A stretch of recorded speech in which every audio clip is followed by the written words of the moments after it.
Inútil. Completamente inútil. A voz de Vanessa ecoou pelo auditório como um tiro. 300 pais se viraram para olhar. Alguns fingiram que não ouviram. A maioria nem se deu ao trabalho de fingir. Meu nome é Rupert. Eu tinha 32 anos e estava parado na última fila do Centro de Artes Comunitárias de Tucson, segurando a sacola da fantasia da minha filha enquanto minha esposa me repreendia na frente de todos os pais, professores e crianças do prédio. Tudo porque eu tinha esquecido as sapatilhas de balé da Ivy. As sapatilhas estavam no carro, a uns 12 metros de distância. Eu já tinha mandado uma mensagem para Vanessa dizendo que ia buscá-las, mas ela precisava da plateia. Ela sempre precisava da plateia. Uma tarefa, continuou ela, com a voz carregada daquela decepção teatral que aperfeiçoara ao longo de 6 anos de casamento. Pedi que você fizesse uma coisa simples e você nem isso conseguiu. O que há de errado com você? Não respondi. Aprendi anos atrás que responder só piorava as coisas. Então, fiquei ali parada, absorvendo tudo, sentindo o calor subir pela minha nuca enquanto estranhos se remexiam desconfortavelmente em seus assentos. Eu trabalhava como marceneiro finlandês, 12 horas por dia construindo armários sob medida para casas de alto padrão por toda a cidade. Minhas mãos estavam calejadas. Minhas costas doíam quase todas as noites. Eu era bom no que fazia, respeitado pelos empreiteiros que me contratavam, e tinha confiança de que faria um trabalho de qualidade sem supervisão. Mas em casa, eu era aparentemente incapaz de me lembrar de um par de sapatos de cetim rosa. Ivy apareceu na beira da cortina do palco, seu rostinho franzido em confusão. Ela tinha 5 anos. Não entendia por que a mamãe estava gritando com o papai na frente de todos. Só sabia que aquilo estava errado. Encarei-a nos olhos e tentei sorrir. Tentei dizer-lhe sem palavras que estava tudo bem, que aquilo era normal. Mas não era normal. Eu sabia disso. Sabia disso há muito tempo. Saí para o estacionamento, peguei os sapatos e os levei para os bastidores sem dizer uma palavra. Vanessa já estava lá, orientando Ivy sobre sua entrada como se nada tivesse acontecido, como se ela não tivesse acabado de me humilhar publicamente na frente de 300 estranhos. Ao entregar os sapatos, Vanessa não olhou para mim, não me agradeceu, simplesmente os pegou e me dispensou com um gesto, como se eu fosse a empregada. Voltei para o meu lugar e fiquei observando minha filha dançar. Ela era linda, graciosa daquele jeito desajeitado típico das crianças de 5 anos, com a língua para fora, concentrada enquanto tentava se lembrar dos passos. Quando o recital terminou, notei a professora de balé parada perto da saída lateral. Ela estava me observando. Não exatamente com pena. Era algo diferente. Algo que me deixava desconfortável. Como se ela tivesse visto algo que eu não estava pronta para admitir. Conheci a Vanessa num churrasco na casa de um amigo quando eu tinha 25 anos. Ela era inteligente, confiante e sempre tinha uma piada na ponta da língua. Eu era quieto, constante, o tipo de cara que chegava cedo e ficava até tarde para ajudar na limpeza. Ela disse que gostava disso em mim. Disse que eu era confiável. Olhando para trás, acho que confiável era só outra palavra para controlável. Os primeiros anos foram bons, ou pelo menos eu achava que eram. Nos casamos, compramos uma casa pequena num bairro com boas escolas e tivemos a Ivy. Eu trabalhava muito. A Vanessa ficou em casa com a bebê, o que fazia sentido na época. Ela disse que queria estar presente nesses primeiros anos. O que eu não percebi foi a rapidez com que a presença dela se transformaria em autoridade e a rapidez com que meu papel diminuiria de parceiro para subordinado. Começou aos poucos, comentários sobre como eu tinha organizado a louça na lava-louças do jeito errado, suspiros quando comprei a marca de leite errada. Reviradas de olhos quando sugeri planos para o fim de semana que não combinavam com o que ela já tinha decidido. Então, a coisa ficou mais séria.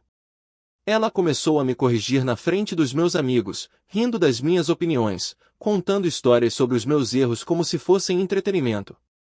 O Rupert tentou montar o berço sozinho, ela dizia em jantares, balançando a cabeça. Tive que ligar para o meu pai para ele vir consertar. Sinceramente, não sei o que ele faria sem mim. Todos riam. Eu sorria junto, fingindo que não doía. Mas doía, sim. Meu pai trabalhou na construção civil por 40 anos. Ele me ensinou a construir coisas, a medir 2 vezes e cortar uma, a ter orgulho de um trabalho bem feito. Ele nunca menosprezou minha mãe. Nem uma vez. Mesmo quando discordavam, ele a tratava com respeito. Eu achava que era assim que um casamento funcionava. Com o tempo, parei de compartilhar meus pensamentos, parei de dar sugestões, parei de tentar ser ouvida. Era mais fácil simplesmente concordar, acenar com a cabeça, desaparecer no pano de fundo da minha própria vida. Minha irmã Leia percebeu. Ela perguntava se estava tudo bem, e eu dizia que sim. O que mais eu poderia dizer? Que minha esposa me achava um idiota. Que eu detestava voltar para casa na maioria dos dias. Algumas coisas são difíceis demais para admitir em voz alta. A noite do recital não foi a pior coisa que Vanessa já fez, mas algo no local, no ambiente público, no rosto assustado de Eve, no silêncio de todos os pais assistindo, tornou tudo diferente. Talvez fosse o fato de que alguém finalmente tinha visto tudo com clareza. A professora de balé se chamava Claire. Ela dava aulas para Eve havia 8 meses. Quieta, profissional, paciente com as crianças. Eu não sabia muito sobre ela além disso, mas agora ela sabia algo sobre mim, e isso me apavorava. Após o recital, os pais lotaram o saguão, trazendo flores e parabenizando as bailarinas. Vanessa estava no meio de tudo isso, recebendo elogios sobre a apresentação de Eve como se ela mesma tivesse coreografado tudo. Fiquei perto do fundo, segurando a bolsa de fantasias da Eve, esperando que me dissessem que era hora de ir embora. Foi então que Claire se aproximou. Ela se moveu silenciosamente, como se estivesse tentando não me assustar. Sr. Rupert, o senhor tem um instante. Assenti com a cabeça, surpresa por ela saber meu nome. Ela me conduziu a um canto mais tranquilo perto dos bebedouros. Sua expressão era calma, mas havia algo por trás dela, algo cauteloso. Eu vi o que aconteceu mais cedo, disse ela, no auditório. Senti meus ombros enrijecerem. Não foi nada. Apenas um mal-entendido. Não foi nada. Sua voz era suave, mas firme. E não foi um mal-entendido. Eu não sabia como responder. Ninguém nunca tinha mencionado isso antes. Não diretamente. Claire olhou de relance para o saguão, onde Vanessa ria com outra mãe. Depois, olhou para mim novamente. Posso te contar uma coisa? Assenti com a cabeça novamente. Ela respirou fundo. Já fui casada com um homem assim. Charmoso em público, diferente a portas fechadas. Levei 8 anos para perceber a verdade. Ela fez uma pausa. 9 palavras mudaram tudo para mim. O que eram eles? Ela olhou nos meus olhos. O amor nunca deveria fazer você se sentir tão pequena. Senti as palavras atingirem um lugar profundo no meu peito. Um lugar que eu vinha protegendo há anos. Um lugar que eu havia me convencido de que não importava. Não estou tentando lhe dizer o que fazer, continuou Claire. Apenas percebi algo esta noite. Algo que eu gostaria que alguém tivesse me dito antes. Antes que eu pudesse responder, a voz de Vanessa ecoou pelo saguão. Rupert, estamos indo embora.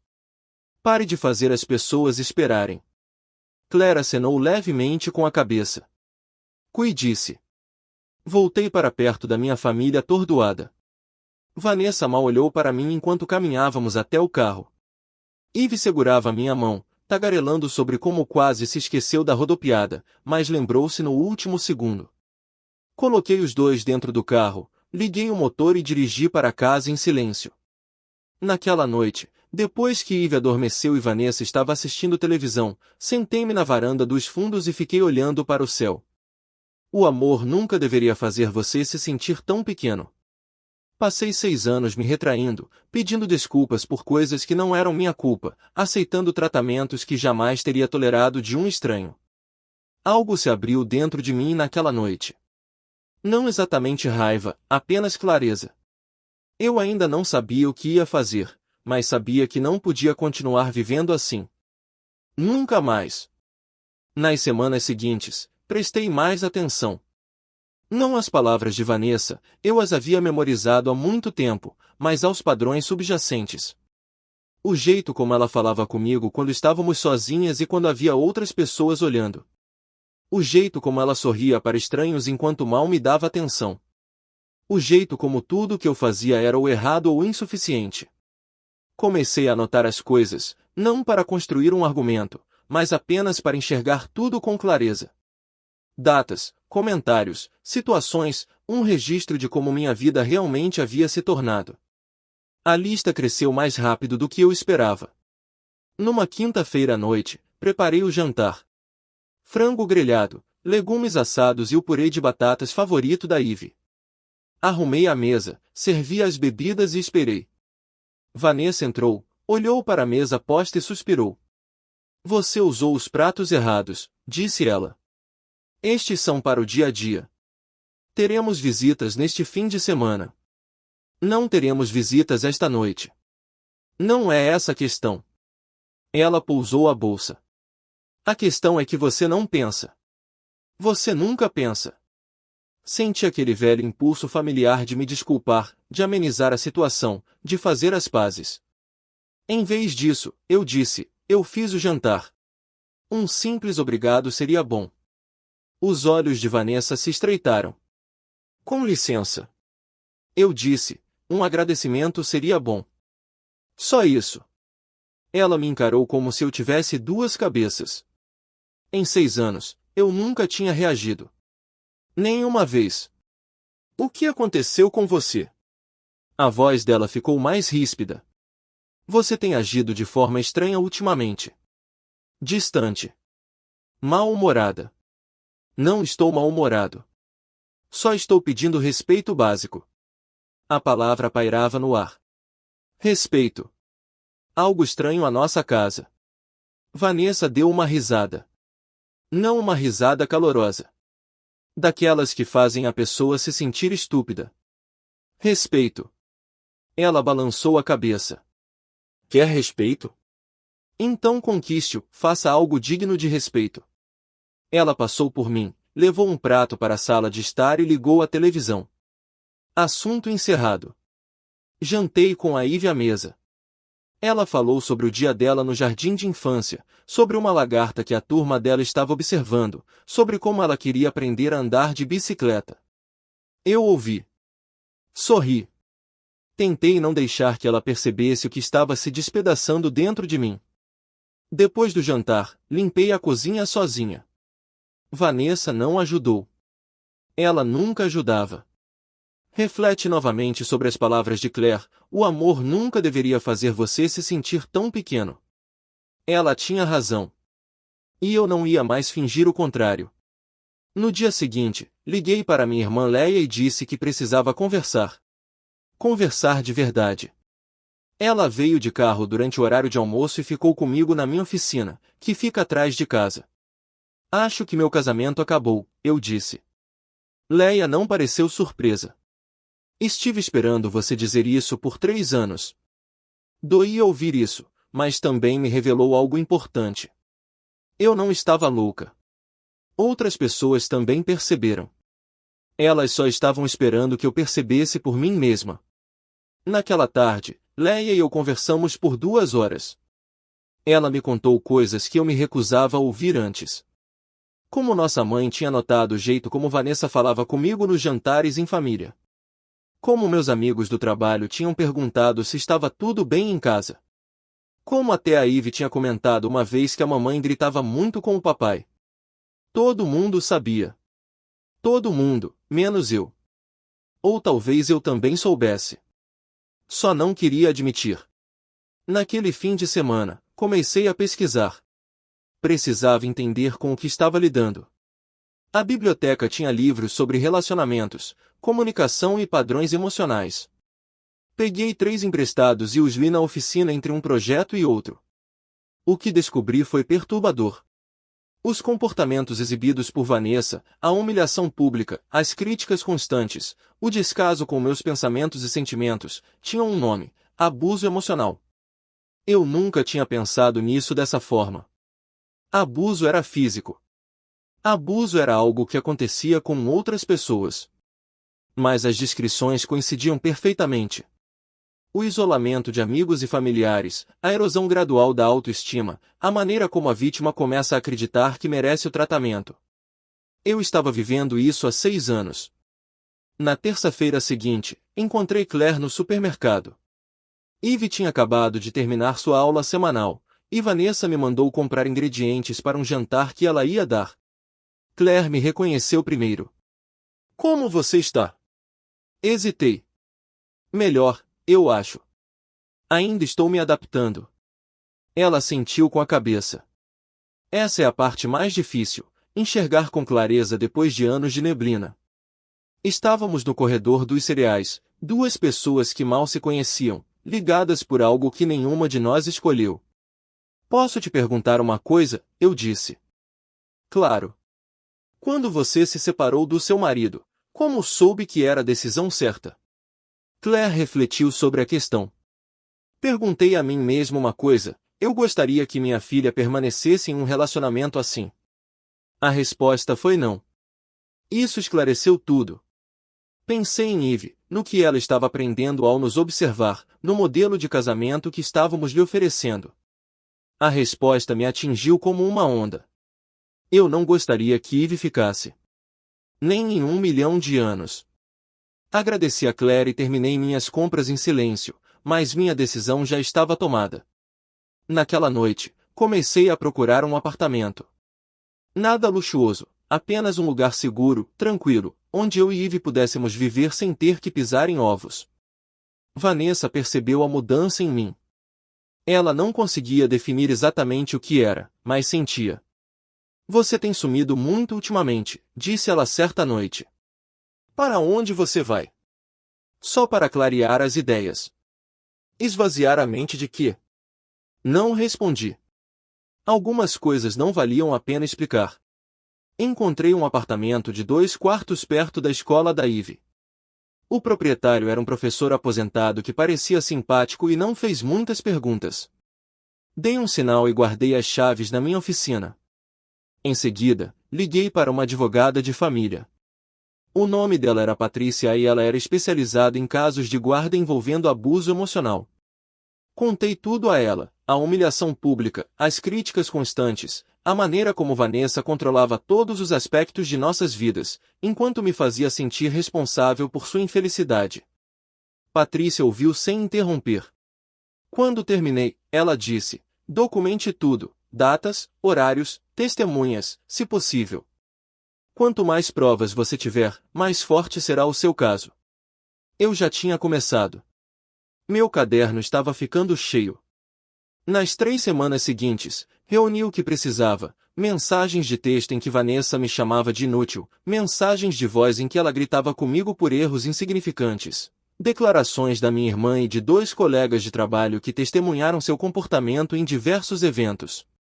Também comecei a passar mais tempo com a Eve, ensinando-a a andar de bicicleta no parque, lendo para ela antes de dormir, garantindo que ela soubesse, sem qualquer dúvida, que seu pai a amava.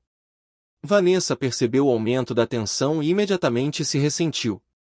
Você está mimando-a, disse ela certa tarde. Ela vai esperar esse tipo de tratamento o tempo todo. Será que é ruim uma criança esperar amor dos pais? Vanessa cerrou os dentes. Não seja insolente comigo. Mas eu não ia mais recuar. A parte mais difícil era manter tudo em segredo. Vanessa controlava as finanças da casa. Ela monitorava meu celular. Questionava cada compra, cada ausência, cada desvio da rotina. Aprendi a ser cautelosa, usei dinheiro em espécie, criei uma conta de e-mail separada e me encontrei com Patrícia durante o horário de almoço em vez de depois do trabalho. Era estranho viver uma vida dupla na minha própria casa, planejando uma fuga enquanto fingia que tudo estava normal. Mas eu pensava em Eve, no que ela merecia, no tipo de pai que eu queria ser. Certa noite, Vanessa encontrou um recibo que eu havia esquecido de jogar fora. Era o depósito do apartamento. Seu rosto empalideceu, depois ficou vermelho. O que é isso? Eu não menti. Não fazia mais sentido. Estou indo embora, Vanessa. Vou levar a Ivy e vou embora. Ela riu. A mesma risada desdenhosa de sempre. Você vai me deixar? Para onde você iria? Você não consegue sobreviver sem mim. Já encontrei um lugar. Já tenho um advogado. Pela primeira vez em 6 anos, Vanessa não tinha nada a dizer. Passei por ela, peguei minha jaqueta e dirigi até a casa da minha irmã. A guerra estava prestes a começar. A audiência de custódia ocorreu na manhã de uma quarta-feira. Vanessa chegou acompanhada de sua mãe e de um advogado de aparência sofisticada. Ela vestia um vestido azul marinho e exibia um sorriso confiante, claramente confiante na vitória. Patrícia apresentou o nosso caso metodicamente, os incidentes documentados, os depoimentos das testemunhas, o padrão de abuso emocional que durou 6 anos. O advogado de Vanessa tentou me pintar como instável, um homem passando por algum tipo de crise. Mas as evidências eram esmagadoras. O ponto de virada aconteceu quando Patrícia reproduziu uma mensagem de voz que Vanessa havia me deixado 2 meses antes. Sua voz, aguda e cruel, ecoou pelo tribunal. Você não vale nada. Você não é nada sem mim. Se você tentar me tirar a Ivy, eu vou te destruir. Vou garantir que todos saibam o quão patético você é. O rosto de Vanessa empalideceu. Sua mãe desviou o olhar. O juiz interrompeu a gravação e olhou diretamente para Vanessa. Essa é a sua voz. Ela não podia negar. As evidências eram claras. A decisão foi proferida 3 semanas depois. A guarda principal ficou comigo. Vanessa terá direito a visitas supervisionadas até que seja feita uma avaliação psicológica. Quando recebi a ligação da Patrícia, eu estava no meu apartamento novo pintando o quarto da Ivy de lilás claro, a cor favorita dela.